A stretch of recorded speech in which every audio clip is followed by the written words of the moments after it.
Taylor Silverman is a world-class skateboarder. She lost out on first place at a Red Bull Cornerstone event in Lincoln, Nebraska last year to a trans competitor and biological male, Lillian Gallagher.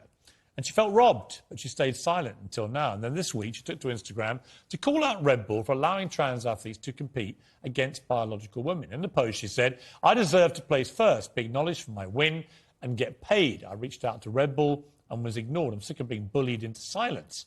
Well, Taylor Silverman joins me live now. Taylor, thank you so much for joining me. You can hear me? Hi, Piers. Thank you so much for taking the time to speak to me. I really appreciate it. There's a slight delay, Taylor, so let me just put this to you. Why did you feel that you were robbed? I know that it cost you, several $1,000s, the fact that you ended up coming second when you would have hoped to win. But why did you feel robbed by the person who beat you? I felt like because the person who won is a biological male, they had an unfair advantage in the competition. And not only was I robbed, but other competitors who are biological females were also robbed. Yeah, and this is the key point I keep coming back to on this issue, is that there is an inarguable physical advantage. If you've been born as a biological man and then you transition, I wish you all the very best. I want fairness and equality for you, but not to the point where it creates a new unfairness and inequality with women born to inferior physical bodies, which is the reality in almost every case. I agree completely.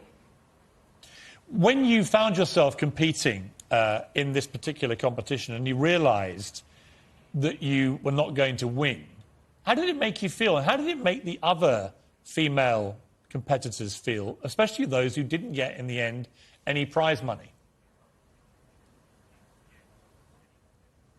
Well, I can only speak for myself, but I felt like it was an injustice because I really deserved to be recognized for the hard work that I put in as an athlete. And unfortunately, because of the situation that I was put in against my will, I didn't get what I earned and deserved. What do we do about this, Taylor? Because when I tried to speak up, I was silenced and ignored.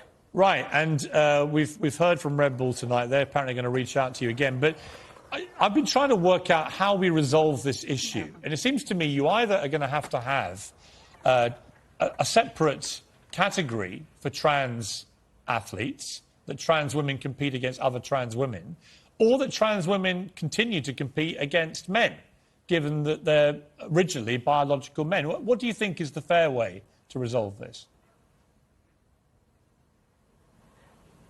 I think that it would be really awesome for there to be a place where trans women can compete in a fair way. And I also want to say that I don't want people to send hate to this person because they are a great skater. And this was just an unfair situation that we're seeing in a lot of sports, and a lot of women are being impacted and affected. But this person was just going by what Red Bull was allowing them to do. And I think that the group that should be responsible is the organizers with Red Bull. Well, Taylor, I think the solution would be to either create... Finish. Go ahead, Piers. I didn't mean to No, I'm sorry. It's because of the delay. But finish what you wanted to say. I was just saying I think that to create a space that would be fair for trans women to compete against each other would be one possibility. But I also don't feel like it should be women's responsibility to solve this issue or have trans competitors thrown in to our group because they are biological males and they do have an unfair advantage. Right, and I just don't think it is... It takes away opportunities from athletes like myself. Yeah, I mean, I don't think anything that you're saying is transphobic. In fact, the opposite. You're nothing against trans people or trans athletes. You want to end the unfairness which you have experienced. Yeah. Taylor, I've got to leave it there. Thank you very much indeed for joining me, though. I appreciate it. And I applaud you for speaking out. I think silence is the enemy here. This is an issue that has to be resolved, so thank you. I really felt a moral obligation to speak up because I recognize that not only am I affected by this, but a lot of women and girls are being impacted by this in a negative way, and not everybody feels like they are able to speak out, but I've been put in a position that I feel like it's best for me to use my voice now. No, you made the right decision. Taylor, thank you. Thanks again. Appreciate it. Well, I've got Anne Robinson here. Anne... It's unbelievable. Yes. I mean, it is unbelievable. When you hear this and you see what's going on, these trans women athletes, and we see it in swimming, we see it in sprinting, they were not that successful when they competed against men. But once they come into women's sport... It's a walk in the park, isn't it? They're destroying the field, and it seems completely unfair. Also, there's no decision across the board about sport. I mean, the cycling woman wasn't allowed, or was allowed, the trans woman. Well, the rules change, don't they, depending on... Well, it's on every committee, it depends. Yeah, it's nonsense. The problem with the trans thing is it all happens before someone says, gosh, that really doesn't work. It's like the Trans Resolution Gender Act.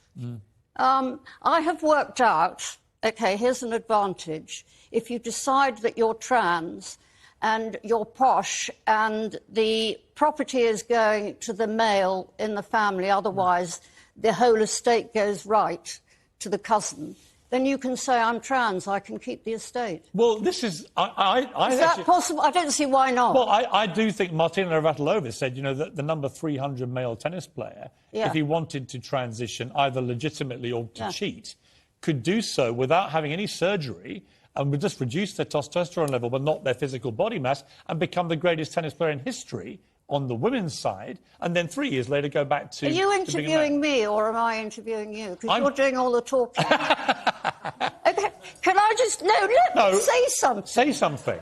Right, honestly. I've only got 15 minutes. Come on. The amount of trans who actually have surgery is minuscule. Yeah. So, actually, I don't know about this trans in this particular case, but it's so easy. I could suddenly decide to be a male athlete. When you see politicians who can't answer what is a woman, what do you feel about that? What is the answer? The answer is a woman is someone with a vagina. Do you need me to say that again? It is somebody with a vagina, and I can now be cancelled. Well, a woman, every dictionary will say, is an adult female, adult human female. Yeah. That's it. It's not complicated. But they daren't say that. I think it is so disappointing when the leader of the Labour Party, who always has to think for 3 weeks before he makes a decision on anything, just mumbling, Yvette Cooper the same, I don't want to be drawn into that.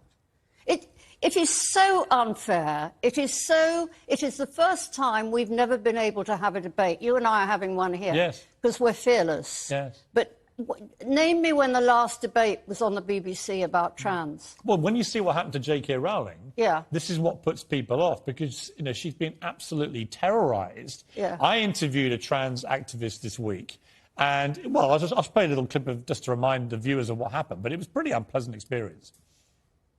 We don't want these people coming in and standing next to this icon of feminism. They are appropriating the imagery of the suffragette movement, a movement for women's liberation, and rebranding it as this hateful movement against trans people. And we don't stand for that. And the majority of women, the majority of feminists don't stand for it. I mean, the trans activists then went on to hurl abuse at me and cancel... Did they call you a nasty name? They did. Which did you cry? No, I'm absolutely, as you know... I'm sure you didn't cry. I'm a bit like you. It doesn't... Sticks and stones is my kind of mantra. But, but what I was struck by was the venom that came with it. And I've seen it applied to J.K. Rowling, and I've seen it to this young skateboarder, Taylor Silverman. When she went public, the abuse that she got from the trans community was appalling on social media. Why are they so angry? You see, I don't understand. Why haven't we got a trans person here who will argue with us sensibly? Yeah. There is no debate. And try and reach a point of consensus, right? Yeah.